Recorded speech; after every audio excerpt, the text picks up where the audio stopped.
Hey everyone, welcome back to the show. Welcome back to Live Talk.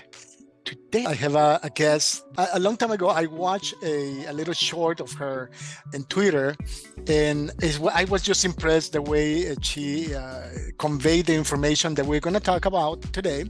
So I am very grateful that she accepted my invitation, and after many obstacles, we finally are here today. So I would like to welcome Kristen Megan. Kristen, welcome to the show. How you doing?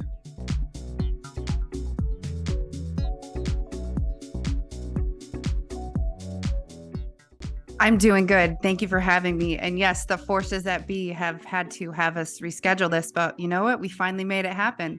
Pending any zombie apocalypse or other world events. I know. I mean, last time, the very last time, you lost internet. I mean, it was gone for several hours or maybe days. I don't know what happened. Almost a whole day, which doesn't help when I work in media and I work from Right. home. So My God. How do you cope with that without internet for almost a whole day? well, it's hard because we have hotspots on our phones, but where I live, I don't have the best phone reception. So I just tried to do what I can and was able to shuffle my schedule around and had people like you that were understanding. So I appreciate that. Awesome. No, no worries, no worries. I'm just we are here, so let's get going. Let's get started because I know your time is also limited. So I'm going to squeeze every second we have available for this interview. Well, for those who do not know you, who is Kristen Megan? Well, I'm known as the loudmouth liberty enforcer, but my professional credentials is I am an exposure scientist.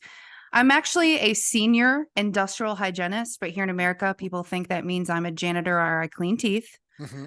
Both respectable professions, but no, I basically am a scientist and I anticipate, recognize, evaluate, and control a whole bunch of different health hazards. In relation to the pandemic that we went through, I also spent 9 years on active duty in the United States Air Force, working in a field called bioenvironmental engineering. And that is the military equivalent of, in my country, the Occupational Safety and Health Administration and the Environmental Protection Agency and the Nuclear Regulatory Commission. So I've been in this field for 21 years. I've had 12 years experience in pandemic preparedness, planning, and response. And the biggest issue and what you saw in my video is that I'm just really frustrated with people going outside of their professional lane, so to speak, and coming into my profession because I highly respect doctors. I highly respect epidemiologists, but they are not the subject matter experts in controlling exposures to different things. That is my job. I have to know everything that impacts the human body and how to lower that risk reduction, which is why my colleague and I and other handful of people in my profession that don't work for the government, we spoke loud and clear on how to properly handle this. And we said things like masks didn't work. And when you come up with a problem, you have to provide a solution. And we had those solutions, which was appropriate personal protective equipment and what we'll get into engineering controls. But to summarize, when it comes to controlling an aerosolized infectious disease, I have managed in my country the respiratory protection for almost 80,000 employees, and I've tested over 10,000 masks and respirators. So when people like, for example, on X or Twitter come at me and say, you're not a doctor, I'm like, you're right. I'm not, but I train and work with them. And then mic drop, right? Exactly. Oh my goodness, that's impressive. That's very impressive. Well, I'm very excited about our talk today. I have several questions for you. But before that, we have a tradition in the show, and that is our favorite mug. And I believe you have one that is very dear to you. So will you like to show us what your favorite mug is? Sure. I made this myself. It's a Ron Paul Revolution mug from 2012. This thing has a small crack in it, but I refuse to throw it away.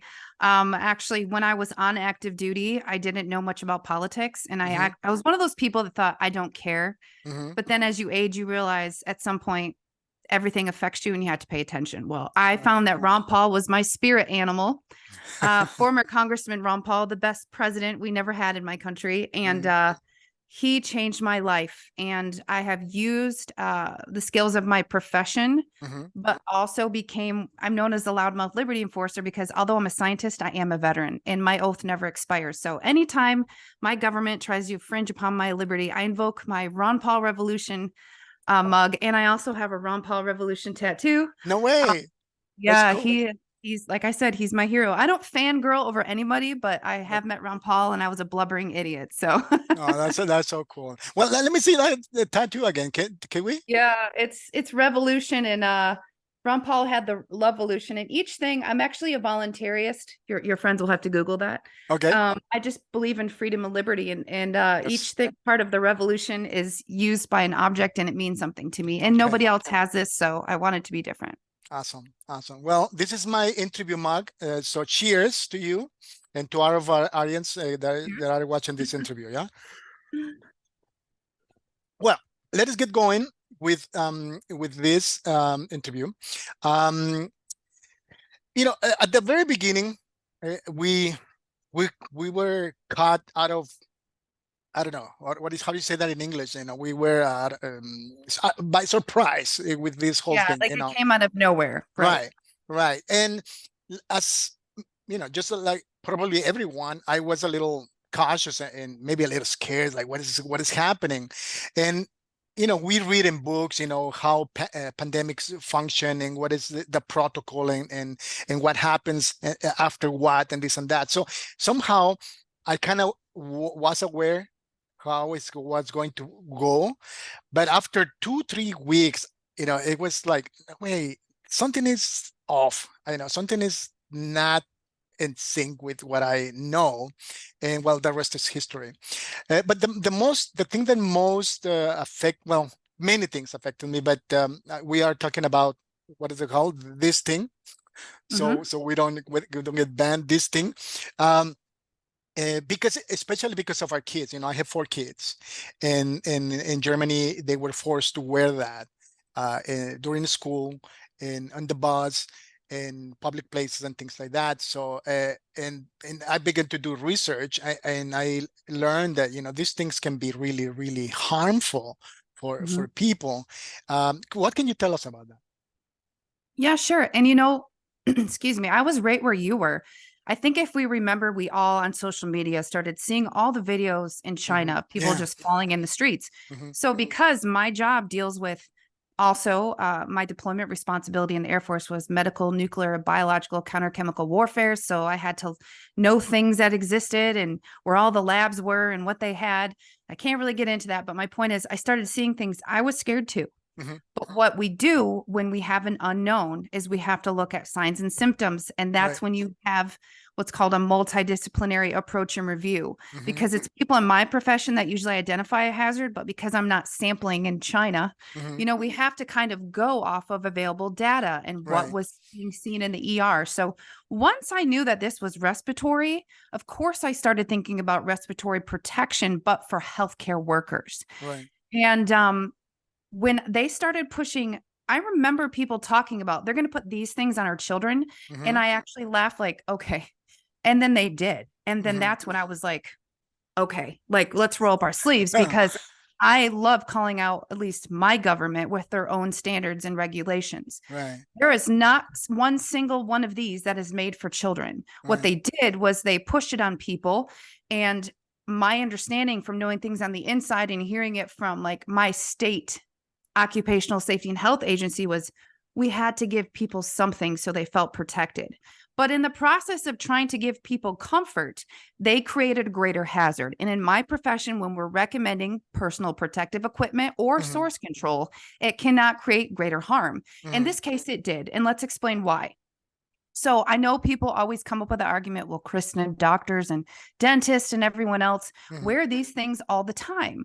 Well, actually, they change them out quite often. So they're not being loaded with bacteria and moisture and restricting breathing. And they're Hmm. also acclimatized and trained to wear these. Hmm. What society and governments were expected us to do was to slap them on our children and also look at everyone as one size fits all. Hmm. And specifically related to minors or children, Right. these things were covering, they were so huge on their face. Some of them Mm. was covering their eyes. Yeah. Children are disgusting. And I saw people post on social media with the homemade ones that they sent their child to one and they came home with a different one because they made it out of like cloth and had cartoon characters. Right. The amount, we have a large amount of bacteria and viruses in our body. Right. We exhale and get rid of waste, not just through using the restroom or the bathroom. We do that through sweating, through passing gas, through just breathing, just exhaling. Right now, I'm exhaling viral aerosols and different bacteria. So these children are wearing the same ones. The parents were never told how often to change them out. In an occupational setting, if a healthcare worker is wearing a thing and they touch it one time, they have to change it out or they can be like written up and it goes on their employee record for not following health and safety regulations. So with children, what it does is they're wearing these over and over and over. They're getting caked full of bacteria, moisture, and you name it.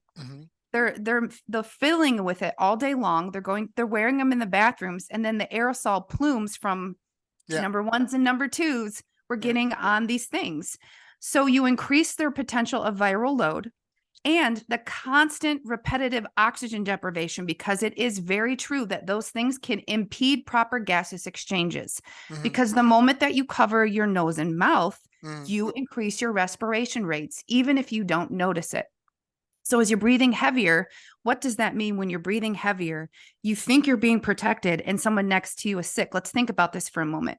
These things do not seal. So if you're breathing in, it reminds me of when I air sample. The faster my pump is going, the more volume I'm covering to pull in, right? So let's say someone is sick next to me, just breathing. They don't even need to cough or sneeze.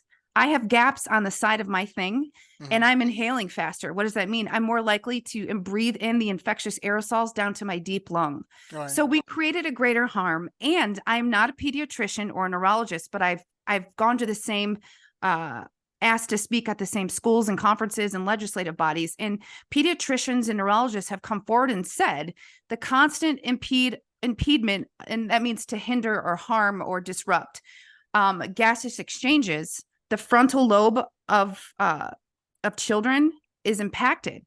And that is why you have a lot of now developmental delays. Yes. And it's very real. Again, that's not my area of expertise, but I do work with those people. So sorry to be long-winded, but when you ask about the harms, it's really different for different people. For children, it's one thing. For people that have pre-existing medical issues, it's another. But let's think about this.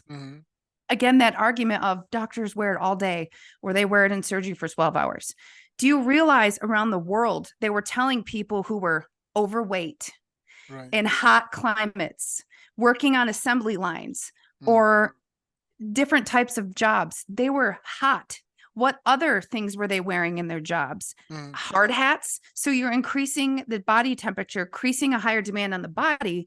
And I actually lost my father because of this. Oh, no, and I'm sorry to hear that. I did in July of 2021, not to get too deep into it. And I'm able to talk about it now because he would want me to use this story to help people. But my father was overweight. He was diabetic and he already had high blood pressure. And he worked at a place where all of his college age people were taking their unemployment and not coming in. So he had to step up, work longer shifts in hotter climates and do lifting that he normally didn't do. And what happened was he overexerted himself while wearing the thing. And he died instantly. He had an aneurysm, and that I've had 3 different neurologists confirm that could be a confounding factor. And I've actually seen it in my profession elsewhere. And if you look at the box of these things, even I'm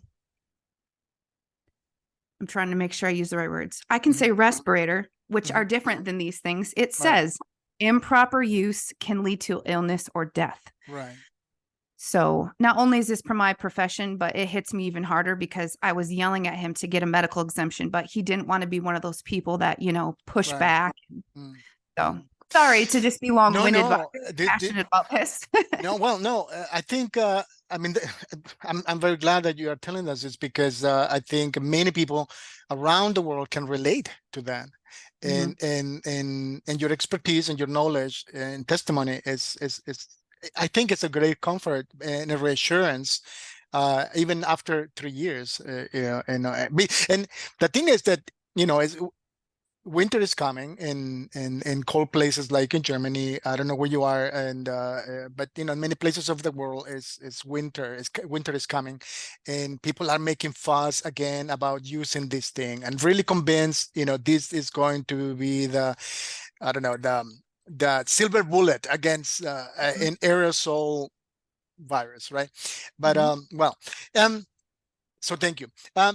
The thing is, with these things, right, that the information was there from the very beginning. I read Yes. a lot of papers, and I read about fungi and everything you just explained to us. And then for me, I watch soccer on my free time, and watching the way, for example, coaches were about using the mask. For example, they were like wearing it when they were on the sidelines, do. And then when they wanted to give directions to their players, they took it off, and they like shout out, with so like, wait, hold on. That doesn't make sense, does it? So they use, and then of course, the hands using, taking it off and on, taking it off, and it's like, well, oh no, that's the whole day. So like, that cannot be Well, healthy somehow, right? it's funny that you say that because by the way, I live in Michigan.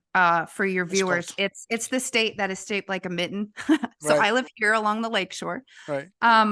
But I was watching a college football game. Hmm. And what you just said, I actually recorded. My husband is a public health professional like I am, and Okay.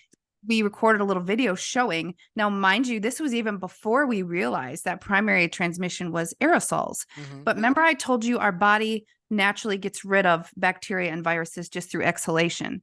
So, and these things were being worn way past their wear time. Hmm. And again, every time it was touched, it should have been changed. So my husband and I were pointing out, Hmm. now you're doing this, now you're doing this, Right. even if it's not the infection that was going around, the C word. But the thing is that you have mycoplasma, you have a whole bunch of different viruses and bacteria that you're just Hmm. touching on your clipboard now and touching your player, and that foam weight transmission of other illnesses that are spread through Hmm. contact. So, Exactly.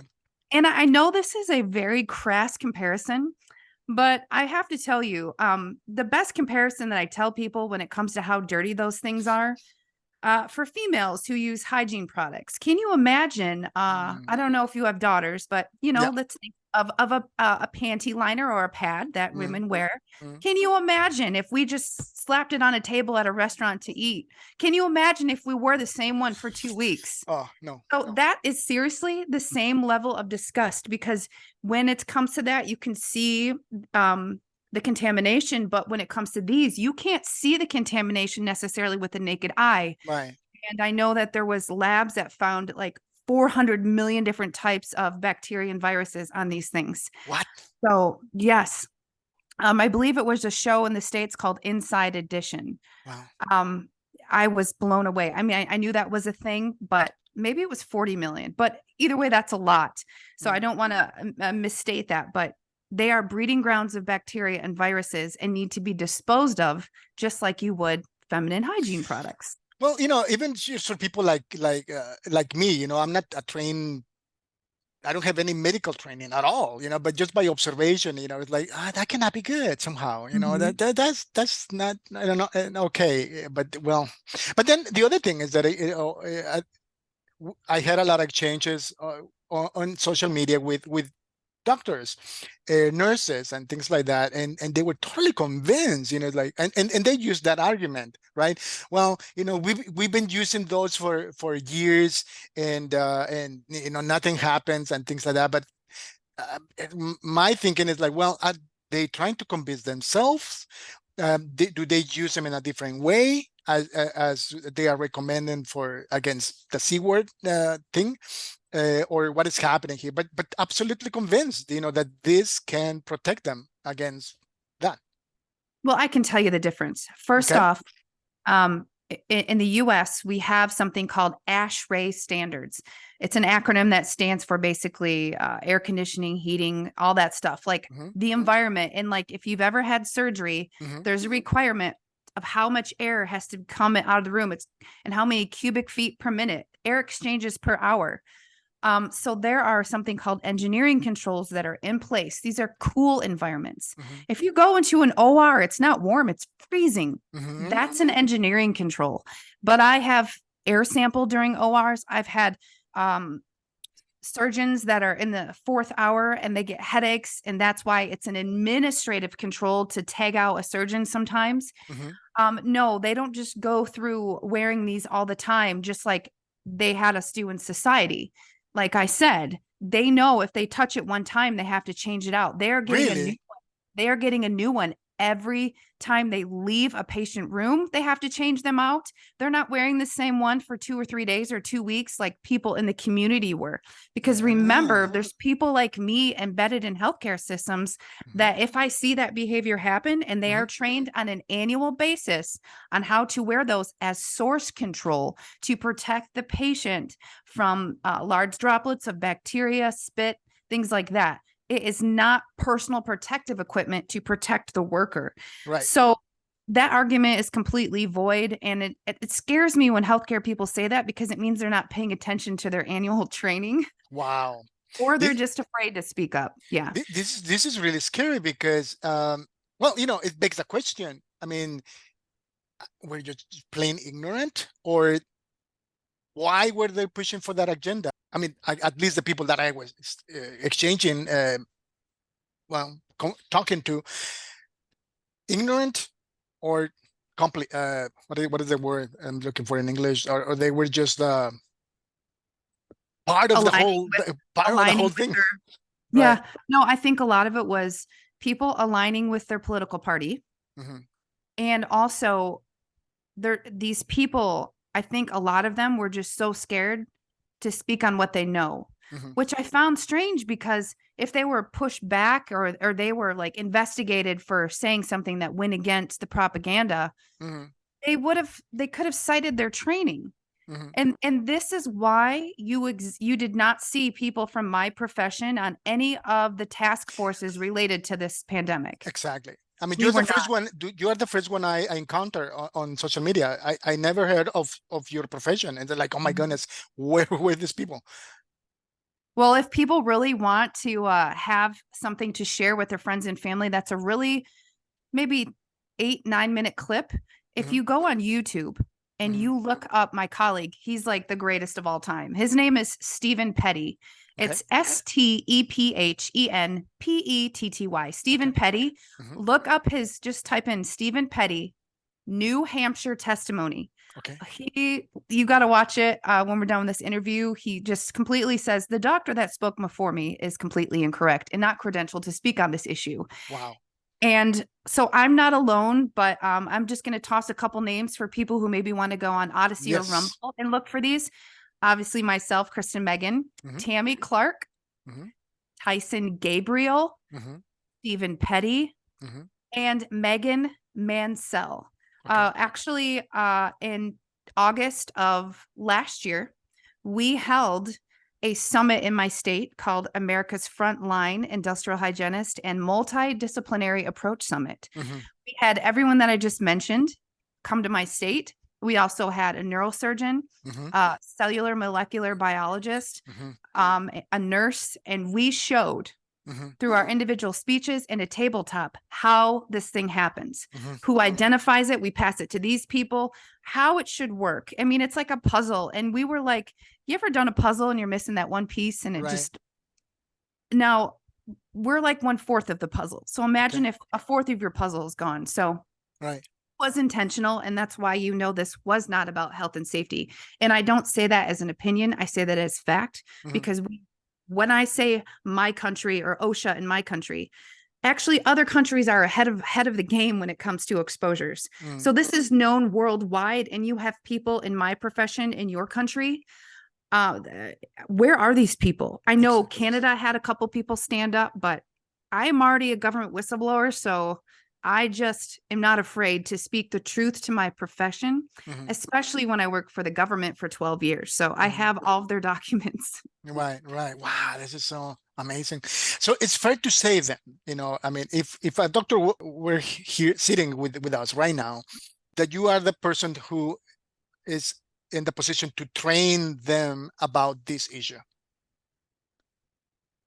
How do I explain that I'm the person to train to No, I them? mean, is that fair to say? I mean, you Yes. are the Yeah. one that I mean, why should I listen to the doctor XY? I mean, if you are the authority in this case, because of your training and your experience and things like that. That's Absolutely. okay.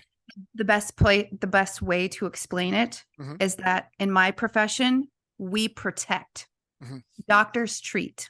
mhm. Okay, I see. So my side of the house is preventive and provides protective measures Mhm, where doctors are treating. Yes, some doctors will give you pharmaceuticals and other things for preventive things, but when it comes to personal health and safety, it is our job. And we follow in my profession something that's been around since the 1950s. And it's an upside down pyramid. It's called the hierarchy of safety and controls. mhm. And this is how I knew it was wrong, is because just so you know, these things do not follow on that hierarchy. Okay. Because at the top it will say, now mind you, this applies to like everyday industrial processes, painting, you name it, but it also deals with healthcare and viruses. So eliminate and substitute. So if you're using a hazardous chemical or paint, can you find a greener one? Mhm, And then underneath that, then you start getting into engineering controls. Engineering controls can be dilution, destruction, and filtration technologies. So in my house, I get no money by promoting a device called the iWave Air.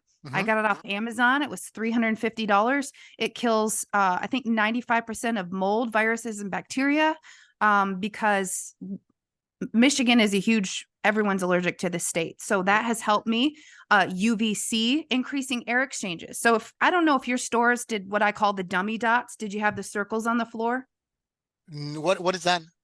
So they were the social distancing Oh, stickers. okay. Well, So we I have, call those the dummy dots because yeah, you yeah, were a yeah. dummy if you stood on the dot. Right, right. But those things, if it worked, that would be considered an administrative control. It's an educational tool, right? And something you physically Right. do. But the problem is that we skirted through all of these things. By the way, social distancing did nothing, because let me tell you, if you were in a grocery store and you were buying food and I was sick and I just talked, because remember, you don't have to cough or sneeze to spread it. And I'm standing on a dot and I could only walk in one direction. It was so dumb. Did you know if you came by a day later, you could still get it? No way. Because the air, when you have stagnant air, Right. infectious aerosols, it's a calculation called Stokes law. We've calculated this. It can actually stay in the air for hours and up to like 28 days. No way. So all we needed to do was bypass energy restrictions, go on your HVAC, your air handler, turn it up, bypass what it's set to, and then now you're increasing your air exchanges. What does that mean? All those infectious aerosols that were hanging out in the breathing zone are now lifted up and Right. cycled through. So I cough here, 3 seconds later, it's up. So that's what you have in an OR. That's what you have in healthcare facilities. That's what you have in isolation rooms. You have negative pressure, positive pressure. But the key thing I'm trying to explain here is this is not new information. Right. And Right. I have been losing it. I've been seeing people now. Our former Surgeon General here in the US, Jerome Adams, Mhm. wrote a book saying our biggest mistake during the pandemic, was ignoring indoor air quality. And we needed ventilation all along. And Really? mind you, this person blocked me. This person blocked me on social media. So this Mhm, person took our information from me and my colleagues who were mhm, educating him for 3 years, mhm. and then wrote a book about it, pretending that it was a mistake. No, it wasn't a mistake. We've been screaming it. We contacted the White House.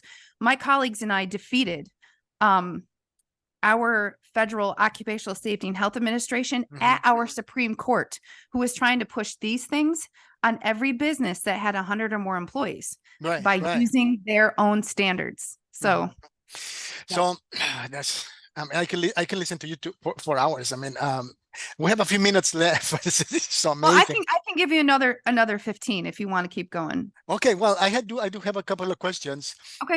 So let me see. Let me filter them. Which ones? Because I have a lot. Wait, hold on. Well, maybe going along those lines, we just talk about medical professionals that were promoting and just going along with. Why do you think the people, even now, they are convinced? Why did the general public Mhm. comply? Yeah. I think social pressure. Okay. Remember the propaganda. If you didn't do these things, you'd kill grandma. Mhm. And I actually medically can't wear one. I haven't for 10 years due to Mhm. 2 medical issues. That's another thing. There are many medical issues that preclude you from doing this. Mhm. So I talk about sticking out like a sore thumb. I would go to Mhm. a store and people would stare at me and assume that I'm a Republican. I'm not a Republican. I'm Mhm. more libertarian if you need to put me in a group. Mhm. But I think people were worried about being put in categories. I Mhm. think people were low key unsure if Mhm. they worked or not. But the real injustice was how many people did know and still did it just Exactly. because. Just because. I didn't do a lot of things. My family canceled vacations. Like I, for one, was never going to put I have a 19-year-old and an 8-year-old. I was never going to put these things on my younger one. And my oldest, she's claustrophobic and couldn't do it anyway. But Were you free? I mean, to decide that, and where you live, or I mean, there people. were excuse me, there were medical exemptions Mhm. that were able if you had an intelligent provider, a doctor. Mhm. But my youngest daughter went to a private school and they didn't play this game. You know what they did? They consulted with a parent who was an industrial hygienist and instituted engineering Oh my controls. goodness. Yeah. And Well, guess what? Where I live, we're in a county. right, Um, so my county, our school had the lowest infection rates. right. That's And yeah. you know the kind of pressure we experience here in Europe. I mean, it was I mean, we watch videos from back then, for the pressure from Mhm. politicians, the pressure from the media, artists, and things like that, right? It was just it seems like a bad dream from back then, right? But it was real. I mean, it was really, really, really bad. I mean, we were and we consider to leave and go back to Mexico, but due to different situations we couldn't. But it was tough. It was really, really hard. That's why I'm asking. How do you guys dealt with that? I mean, we basically had no option. Well, I mean, I can tell you in my country, Michigan was the worst. Really, I don't know how many people know that, but we literally couldn't drive in our cars unless we had a note. You would be ticketed. really. We couldn't. I live around the Great Lakes. Okay, my whole state is surrounded by lakes. Mm. We couldn't use a boat if it had a motor. You could use a rowboat, but not a boat with a motor. Mhm. Mind you, one of the most free engineering controls that exists is something called natural and dilution ventilation. Mhm. What does that mean? Opening a window, going outside. So remember, where I live, they had caution tape. They shut down the parks, the skate parks where Yeah. people use skateboards. They put sand in them. So the things that we needed to do, which was to go outside and get fresh air, no, we had intra-home infection because we were sitting in these stagnant homes. And mind you, the same people that were demonizing those of us who didn't want to participate or couldn't participate in that, I would have loved to see their home filters because I guarantee you it's the same people that don't change out their air filters for like 2 years. Right. Right. So that's why you had so many infections is we actually went against the very things that could have helped us. So I know that there was different levels of tyranny all over the world. I want to say I think Australia was the worst. But Michigan was very bad. I just don't think the rest of the world knew Worse how than bad it was. California? Oh no, California was not the worst. Really? They actually had more freedom than we did. Really? It was really bad here. Our governor Gretchen Whitmer, I call her Witchmer. She definitely politicized science, and so did our health departments. And what's funny is in my county, it was one of the private schools, not my daughter's, that decided to not do this to the children. And they're a faith-based school, Christian school. Right. Our county public health department put a padlock on the door of the school and shut the school down. Mm-hmm. One of the parents from that school decided to get a bunch of people together Mm-hmm. and run for what we call our county commissioners. Mm-hmm. Well, 8 of them got in, and my husband is supposed to be our next county health director. Oh, wow.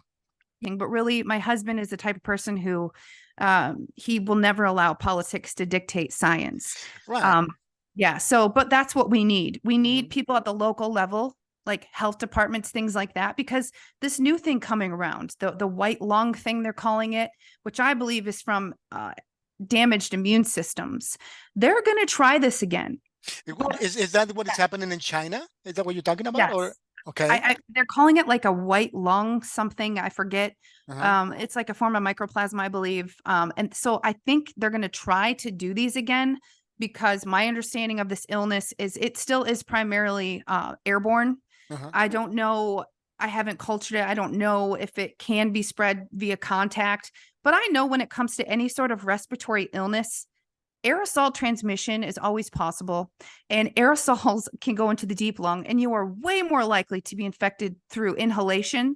How hard is it to inhale droplets into your nose, right? So Right.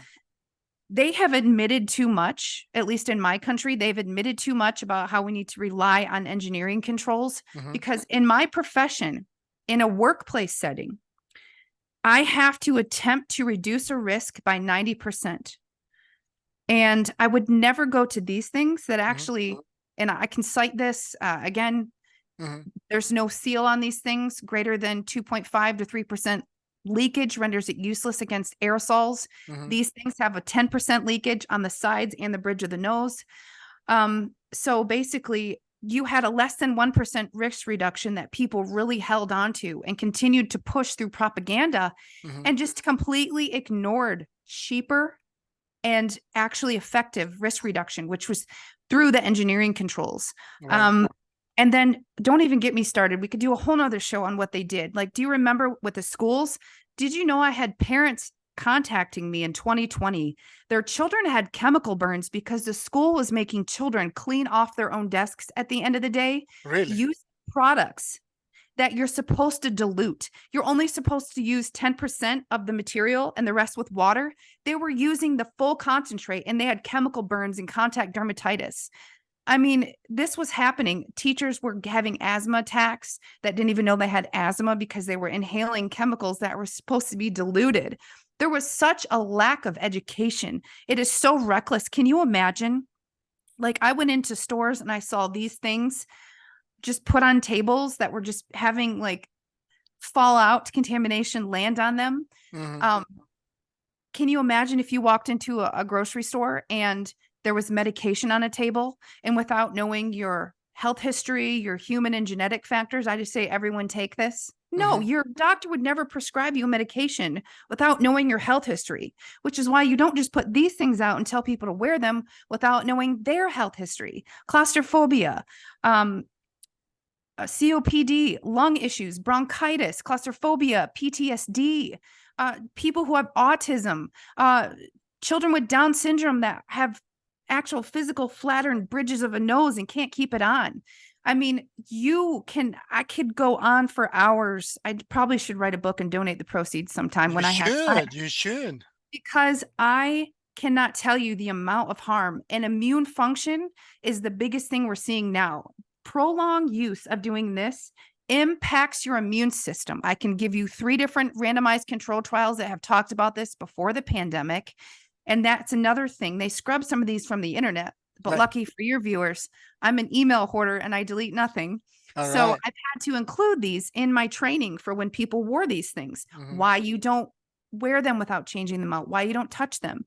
So you have to understand, any illness that someone has, they tend to check for hemoglobin, which is your body's ability to transport oxygen around your body. Mhm. this thing impacted your gaseous exchanges. The inhalation and exhalation was disrupted and it was unequal. So what did that mean? Your hemoglobin was effective. And now you're not getting that full transportation of oxygen to your vital organs, mainly infecting kidneys. So people that say that we're in kidney failure or we're on a transplant list, I was asked to be an expert witness in a court case that involved a minor who one parent wanted the child to sleep in a respirator while they were waiting for a kidney. And the nephrologist, the doctor specializing in kidneys, wanted this child to. And I'm like, that's malpractice. Do you know what happens when you put that on somebody that has a pre-existing kidney issue? This may sound crazy to people, but this has been my profession since 2002. So again, I'm sorry to be so long-winded, but there are just so many angles that this was completely criminal all around the globe. Yeah. I just found a couple of days ago Norwegian research. I don't know if you read it, that it says the incidence of self-reported C19 was 33% higher than those who were in the thing often or sometimes. So, and so I know you have to go, but maybe just two little things or two last points, and then I'll let you go. Maybe. Who knows? I mean, hopefully we can repeat this. There are so many questions I have, but I'll tell you, if your viewers see this and you get an influx of more questions, I will gladly come back with my colleague who would have joined us today, but she lost her voice. My goal is actually to help more people on an international scale, because I mean, my echo chamber is my own country. So yeah. Well, I will distribute this. I have it's a growing channel, but most of my viewers come from Mexico and Latin America. So I'm going to use subtitles for this. So yes, I hope it will ring the bell and more people will be aware of these things. But yeah, one thing. Do you think are we prepare for the next time? I mean, I hate to use that term, but the next time but who knows? We're already on the verge of the next time. So are you saying, how do we handle it again? Or well, are we more aware? Are we awake? Or are more people awake now? I mean, I don't know what term, you know what I'm saying? For the next time, are we gonna be more like, hey, no, hold on, that didn't work back then, why we're doing it again? Whatever. What do you think? Yes, I honestly think there's so much available information. And remember, sometimes people want to join the conversation like a bandwagon fan. Now that it's over, that one is over. They're like, oh, well, let's talk about a lessons learned. And people in my profession, hundreds of them now, are like, yeah, we should have done this. And I'm thinking, where have you been? So now that they outed themselves, if they do it again, those people can't be scared to speak up again. So it's not just people in my profession, but I think it's everyday people. How many people complied and did this and still got sick and had headaches, migraines, they're tired, saw that they're almost immunocompromised now because of, again, that impeded immune function from this and this. It's all the information is coming out now. I mean, we could do a whole nother episode with the thing, but I just saw a graph the other day about all-cause mortality from people that were on their like fourth one. And those things that are coming out now, it's hard to backpedal and it's hard to fool people once even the people that complied are really starting to go, hold on a second, that didn't work. And I just heard now that we have engineering controls, because remember what I was saying 3 years ago and actually got kicked off social media platforms for it. I opened new accounts. But it's important when you're pushing back in the future, if these things are trying to come back where you're at, if the stupid dots on the floor for the 6 feet come back, remember, you remain calm and you just tell them. I have read randomized controlled trials. I've listened to the experts who are industrial hygienists. This isn't the answer. Follow the hierarchy of controls. Make sure that everyday people look into the hierarchy of controls, what engineering controls are. Stop governments from giving money for people to do dumb things use that money to put something in your home and in your businesses. Especially when you have administrative offices that have little cubicles, just increase your air exchanges. So don't complain and say, I'm not doing it. Be nice and educate. Right. You're not doing it. And why? Because I know that better risk reductions exist. Mhm. The problem is you can't be a Karen. Right, You right. can't be abrasive. I mean, trust me, I bite my tongue a lot, but I lose my audience when I'm too irate. I can Right. get a little spicy. Okay. I'm actually Hispanic and German. So Are you? yeah. Oh, So interesting mix. I know. I'll tell you offline what my nickname used to be. All right. But yeah, so it's just your messaging is key, Right. and people are more receptive to hearing you of saying, you know why? Because this thing didn't work for me last time. I kept getting sick. So again, provide solutions with your complaints. That is the best advice I can give people. And I'm going to give your viewers a website. Mhm. It is standupmichigan.com. Mhm. Standupmichigan.com. There is a code resources tab. In there, you will see a 27-page letter with a bunch of graphics. That's why it's such a long document Mhm. that my colleagues and I had sent to the White House. And when you read it, you're going to go, oh my gosh, that all came true. Mhm. So if you need resources for your employer or hospitals, go to standupmichigan.com code resources tab. That's where me and my colleague Tammy Clark have put a lot of our work. Mhm.